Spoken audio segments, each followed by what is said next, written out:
Olá, você que está acompanhando mais um episódio do nosso podcast, o Coffee Play, um produto da Estude que compartilha conhecimentos, informações, e hoje estamos trazendo uma convidada especial, né, a doutora Daiane Amorim, que é ginecologista, mastologista, para falar de um assunto importante, né, já que a gente está no mês de outubro, vamos falar sobre Outubro Rosa.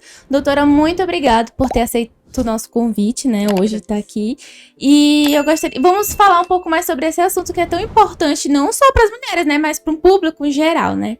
Muito obrigada, doutora. Imagina, é uma honra estar aqui falando hoje no Outubro Rosa. Esse movimento iniciou em 1990 nos Estados Unidos, quando foi aprovado, né, pelo Congresso Internacional medidas para a prevenção do câncer de mama. Hoje a gente consegue englobar não só o câncer de mama, mas a gente fala um pouquinho também sobre câncer de colo de útero, que é um tema tão importante também para a saúde feminina. E Outubro Rosa é um momento e um movimento muito bonito, que traz de fato essa atenção para a saúde, né? Para a mulher se olhar, se cuidar, o autocuidado. Ele é um mês muito lindo, realmente. Sim, e como a senhora mesmo falou, né, não só o câncer de mama, mas como o câncer do colo do útero, e a gente vai falar sobre ao decorrer do nosso programa hoje, né. Então, doutora, a gente sabe que a informação é muito importante para manter a prevenção, né. Como é que a gente pode chegar e falar sobre o câncer de mama, informando as mulheres de ir ao médico para... Como a gente fala, a informação leva à prevenção. Para evitar, né, para o futuro casos de câncer na família, enfim, como é que tem que começar? Começar do começo, diria assim, né? A informação na escola, como é que é na família, dentro de casa? Então, primeira coisa que é importante que a mulher entenda, independente da idade, se essa paciente apresenta alguma nodulação, alguma hiperemia, vermelhidão na mama, uma característica da mama diferente, independente da idade, ela precisa de ajuda, ela precisa procurar um especialista. Uma vez que essa mulher chegue aos 40 anos e ela não tenha nenhuma alteração, não tenha nódulo perceptível, não tenha mama vermelha, não tenha mudança no aspecto da pele, né, da mama, ela precisa iniciar a mamografia aos 40 anos e assintomática. Tá? A mamografia é um exame que foi estabelecido, né? O Outubro Rosa ele trouxe essa força de fazer a mamografia anualmente após 40 anos e sem sintomas, sem alterações. Porque a gente quer pegar, a mamografia ela serve para o diagnóstico precoce. Ela não é um exame preventivo. Prevenção, a gente faz ações para que a gente não desenvolva aquilo. A mamografia é um exame de diagnóstico precoce. Quando a gente faz a mamografia e a gente tem um diagnóstico com uma lesão muito pequena, as chances de cura são enormes, são imensas. Em torno, para vocês terem ideia, em torno de 95%. Então, é realmente um exame muito importante. A mamografia se deve fazer a partir dos 40 anos, mas ir ao ginecologista, fazer exame de frequência a partir da primeira menstruação já deve ser uma informação que as mulheres já devem manter, né, desde cedo, né? Sim, a visita ao ginecologista ela é sempre muito bem-vinda, né? A mulher ela precisa ter um ginecologista chamado seu. É o de Su, no meu caso.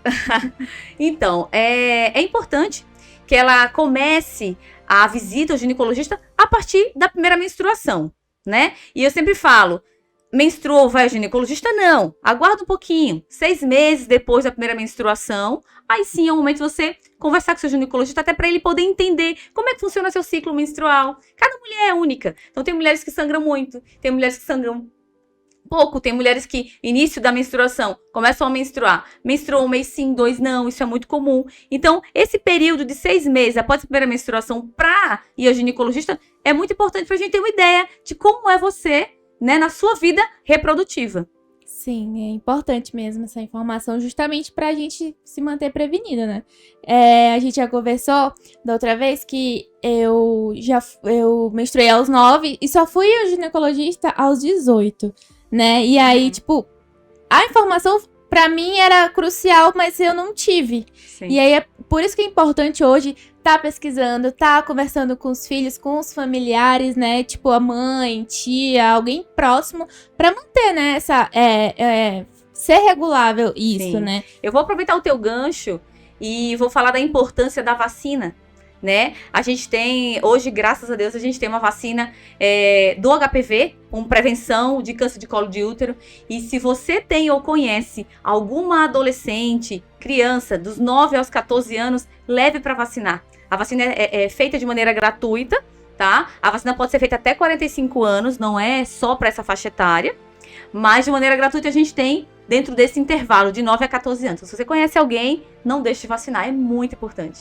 E é importante até também alertar os pais, né, pra ter esse cuidado, pra manter o filho informado. A vacina pode prevenir muitas doenças, né? E aí a gente sabe que os pais também devem estar auxiliando os filhos, enfim. Doutora, a gente tá voltando pro assunto do câncer de mama. Eu queria que a senhora falasse alguns sintomas. Tem uns sintomas específicos? Como é que funciona? Vou no ginecologista com câncer de mama. Como é que isso pode ser prevenido até chegar àquela fase que não tem jeito? E agora, meu Deus, vou perder meu seio? Certo. Então, o primeiro sintoma, um dos sintomas mais clássicos para o câncer de mama é, de fato, uma nodulação na mama. Um caroço, né? De maneira mais clara para vocês entenderem. Então, ter um caroço na mama, isso sim é o primeiro sintoma, o sintoma mais comum. Mas a gente tem outros. Exemplo, às vezes a mama apresenta um volume maior, a gente chama de assimetria. Então, uma mama maior que a outra chama atenção. O aspecto da pele, então pele em casca de laranja, a gente caracteriza assim. Isso também é um sinal que precisa procurar ajuda. Hiperemia, mama vermelha, também precisa ter atenção. Então esses são os sintomas, mas como eu falei para vocês, a ideia é que a gente não espere sintomas para que a gente de fato faça o diagnóstico. Uma vez que a gente tem uma nodulação na mama e a gente faz o diagnóstico, vai depender do tamanho. Dependendo do tamanho, a gente tem chances de cura maior. Então, quanto menor o tamanho do caroço do nódulo, melhor as chances de cura. Maiores são as chances de cura, tá? Então, isso é muito importante. Doutora, também uma curiosidade, eu tava lendo, existe só apenas um tipo de câncer ou ele se classifica em vários outros? Muito interessante. Na verdade, o câncer de mama, a gente tem os subtipos. Classicamente 4. E então, ter câncer de mama não é suficiente pra gente. A gente precisa entender qual o subtipo do câncer. Então, a gente tem 4 subtipos, como eu falei. E aí, qual a diferença deles? É a velocidade de crescimento. Um subtipo, eu não vou explicar pra vocês os pormenores, porque vocês não vão, né, muito, muito alto. Mas vou dividir em A, B, C e D, tá? Então, o tipo A seria um câncer que ele cresce numa velocidade mais lenta. O tipo B, ele cresce numa velocidade intermediária. O tipo C, ele cresce com uma velocidade muito intensa. E o grupo D cresce intenso, também tem outras particularidades. Então, quando a gente olha o paciente, ele tem câncer de mama, a gente precisa entender que subtipo que ele tem. E aí, com base no subtipo do câncer, a gente vai também levantar as estratégias de tratamento. Então, para cada subtipo, existe uma quimioterapia específica. Importante, hein? Ficar alerta para saber qual que é. A gente quer que não tenha, né? A ideia é não se manter informado para a informação levar à prevenção e não ter nenhum tipo de doença. Mas eu não sabia disso, eu vi que há vários tipos, mas eu não sabia também como que seria feita essa classificação. Uhum. A gente já falou dos sintomas e eu queria saber também, doutora, quais outros fatores externos que podem levar à doença? Tabagismo, sedentarismo, má alimentação, pode levar? Super. Na verdade, aí sim mora a nossa prevenção. E aí, quando eu falo de prevenção, eu falo de um tripé. Eu gosto muito de tripés pra vida. E eu falo do tripé da prevenção. Atividade física regular. E aí, quando eu falo regular, eu falo pelo menos 3 vezes na semana, pelo menos 30 minutos. E tem que pelo menos suar a cabeça, o coração tem que acelerar. Levei meu cachorro pra passear, tá valendo? Não. Tá? Então, atividade física regular, alimentação saudável. Então, eu sempre falo, o radicalismo, ele não é sustentável. A gente precisa se alimentar bem. Às vezes, a gente não tem condições, ou não vai, nem tem tempo, às vezes, para ir no nutricionista, fazer uma dieta linda. Mas a gente tem possibilidade de olhar para o alimento e saber que aquele alimento é saudável ou não. E eu sempre dou uma dica. Se vem da natureza, tem uma probabilidade absurdamente alta de ser saudável. Então, eu sempre brinco com o meu paciente até, coxinha da árvore, pizza da árvore. Não. Então, guarda para o final de semana. A gente precisa ter uma alimentação saudável, diminuir o máximo o consumo de açúcar, de frituras. Então, isso é um outro pilar muito importante para a prevenção. E o outro pilar que eu sempre falo, equilíbrio emocional. A gente precisa se manter equilibrado emocionalmente. Buscar no teu dia 15 minutos que seja, para você olhar para você, para ouvir uma música, para pensar, sabe? Para ligar para alguém que você gosta, para alimentar a tua alma também. Então, esse tripé é um tripé básico para prevenção.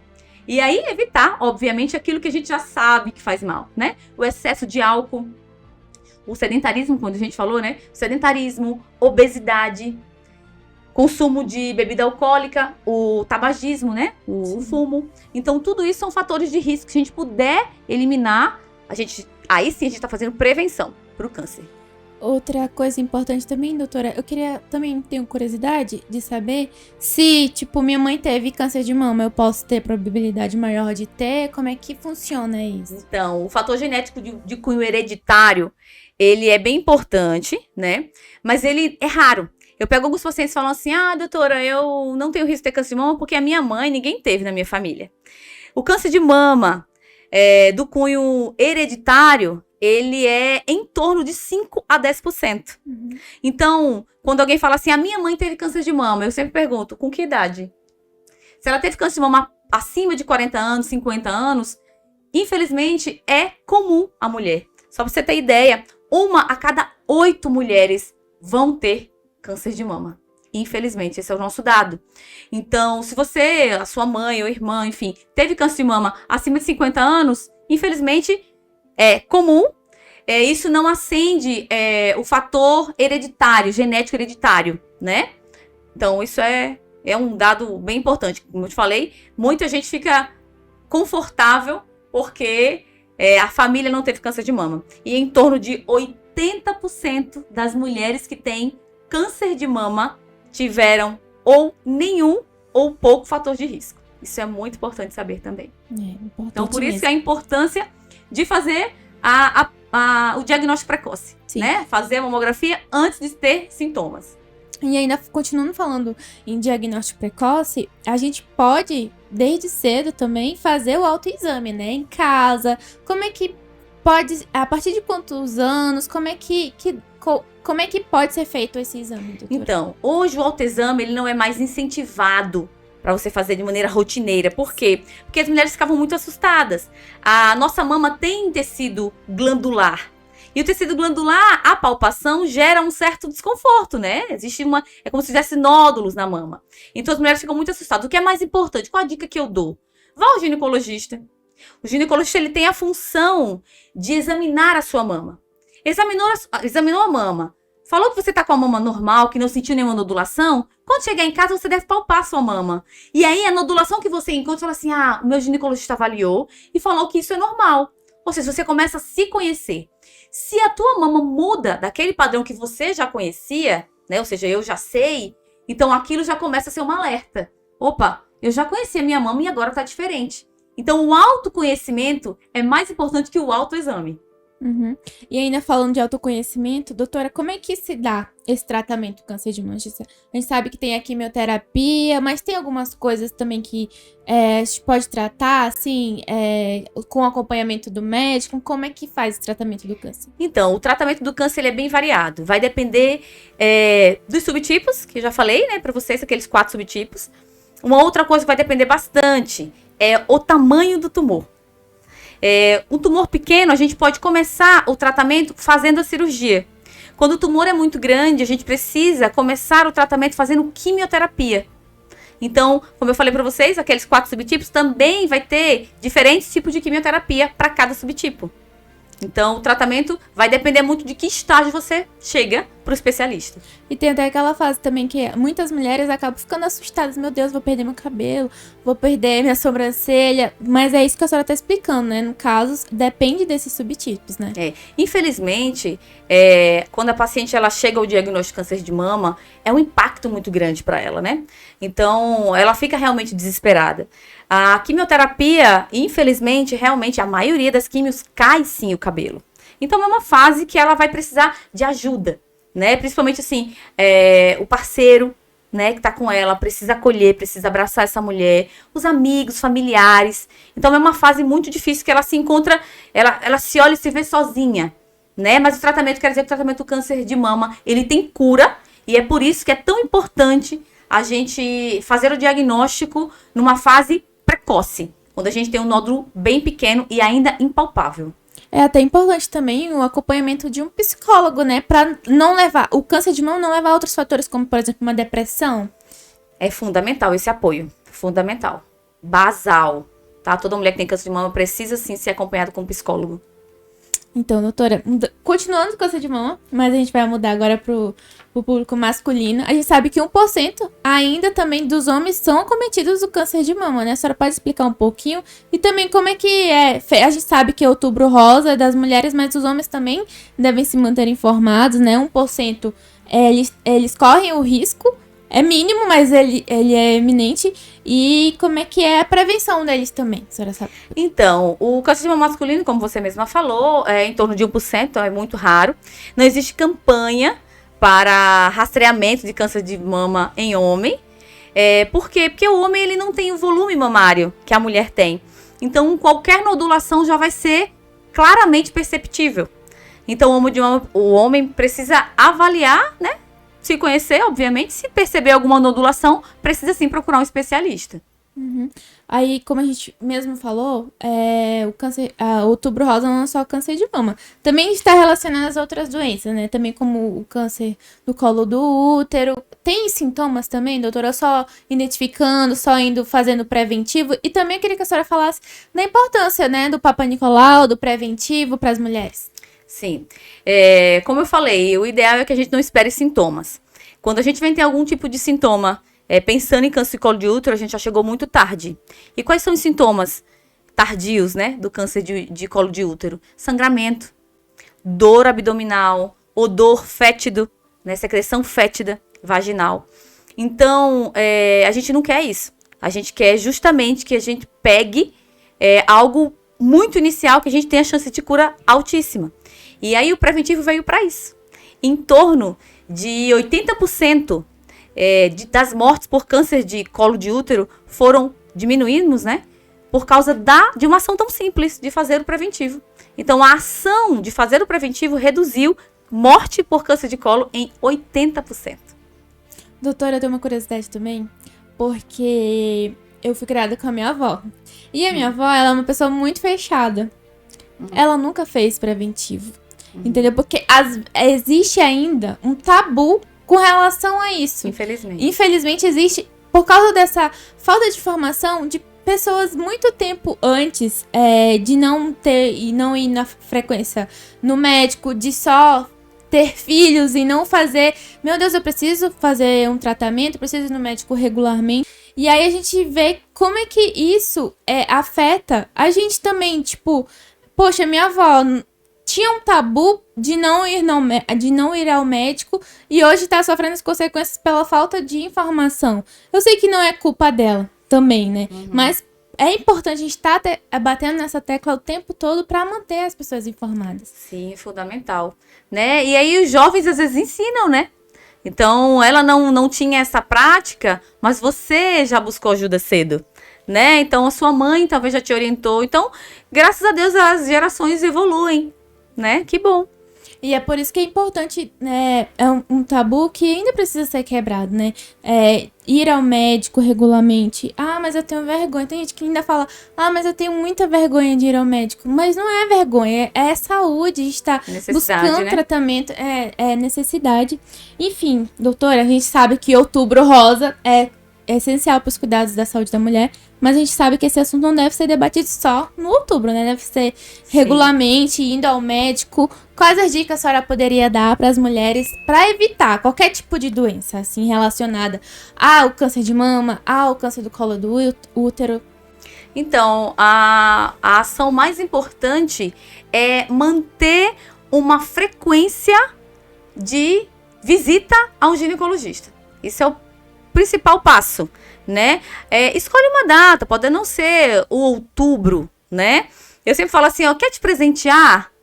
Escolhe o mês do teu aniversário para fazer teu check-up anual E aí sim, faz mamografia, se for o momento para fazer mamografia, realiza o preventivo, se for o momento para realizar o preventivo, estabelece, né, alguns cuidados desde cedo, às vezes em relação à gravidez, né? Às vezes, pego muitas vezes adolescentes que não usam anticoncepcional, que não se cuida. Então, você já começou a atividade sexual, que método você vai usar? O que você vai escolher como método contraceptivo? Então, a dica mais importante é ter uma frequência minimamente, então seria anual pelo menos, desde que você começou a menstruar. Essa é a dica mais importante. Então, doutora, a gente está finalizando hoje o nosso podcast. E eu queria, além dessas dicas que a senhora deu às mulheres, de autocuidado, né? Autocuidado, não só ir no médico, mas viu alguma coisa diferente no corpo? Já procurar um ginecologista, procurar um mastologista, como é que elas podem fazer essa prevenção? Então, vou aproveitar o Outubro Rosa, né? Para informar algumas alterações, principalmente na mama, já que o Outubro Rosa ele tem foco no câncer de mama. Então, se você apresenta ou percebe alguma assimetria, então uma mama maior que a outra, percebe algum caroço, alguma nodulação na mama, percebe a mudança da pele da mama, busque ajuda. Se você não sentiu nada e tem mais que 40 anos, faça mamografia anual. Se você já começou atividade sexual, faça o preventivo anualmente também. Essas são as minhas dicas. Então, muito obrigada, doutora, por estar aqui compartilhando esse conhecimento, né? Pela oportunidade de a senhora ter tido um tempinho para informar a gente que está em casa acompanhando. E até a próxima, doutora. Imagina, é uma honra, é uma alegria poder levar informações para as mulheres.